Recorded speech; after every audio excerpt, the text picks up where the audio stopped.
Arnaud de Gramont, bonsoir. Vous êtes chef cuisinier dans un restaurant à Marseille, le Café des Épices, dans le quartier de la Mairie. Vous avez regardé attentivement ce reportage. C'est important, la transmission du goût pour les jeunes.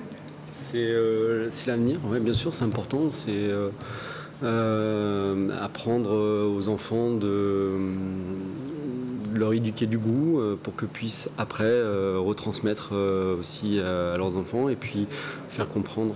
Là, on a vu le chocolat, c'est ne pas le croquer comme ça, c'est en apprécier toutes les saveurs aussi, c'est important. Bien sûr, tous les goûts qui vont dans la bouche, qui vont amener nos sens à se développer, oui, c'est important.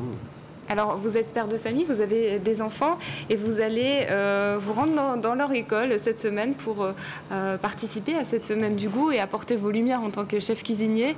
Qu'est-ce que vous allez essayer de transmettre, d'apporter à ces enfants le principal message?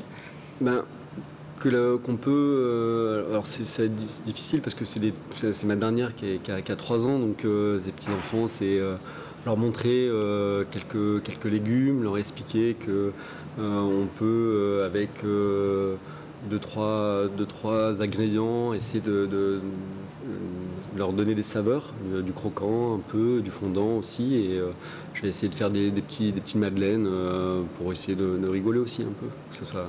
Alors vous parlez d'éducation au goût, c'est important quand on est enfant. Vous-même, vous avez des souvenirs d'avoir appris à bien manger? Oui, j'ai des bons souvenirs. Au petit déjeuner, ça a commencé au petit déjeuner. Ma grand-mère faisait toujours des saveurs. Enfin, il y a toujours une casserole avec des bouillons ou des plats pour le déjeuner. Donc déjà, on apprend déjà. Mais bon. Est-ce que tout ce qui est bon est forcément sucré quand on est un enfant?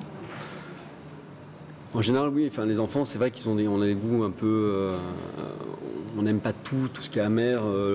Les endives, le chou-fleur, mais si c'est préparé différemment, essayer de faire les choses répétitives, des légumes qu'on fait un lundi, on refait la semaine d'après, on essaie de le retransformer différemment. C'est le conseil que vous donneriez aux parents aujourd'hui qui ont du mal à faire manger des légumes à leurs enfants? Je pense qu'il faut forcer un peu et puis cuisiner différemment pour que les enfants soient marqués et que plus tard ça... moi j'ai des adultes qui viennent au restaurant en fin de compte qui ont été bloqués petits avec des goûts et qui me disent non, on n'aime pas, on a un mauvais souvenir, et ils redécouvrent le goût. Tiens, j'ai jamais mangé, jamais aimé, et en fait vous arrivez à me faire manger quelque chose. Ça, c'est donc bien savoir transmettre, c'est aussi ce qui est important. Merci Arnaud de Gramont d'être venu sur notre plateau ce soir.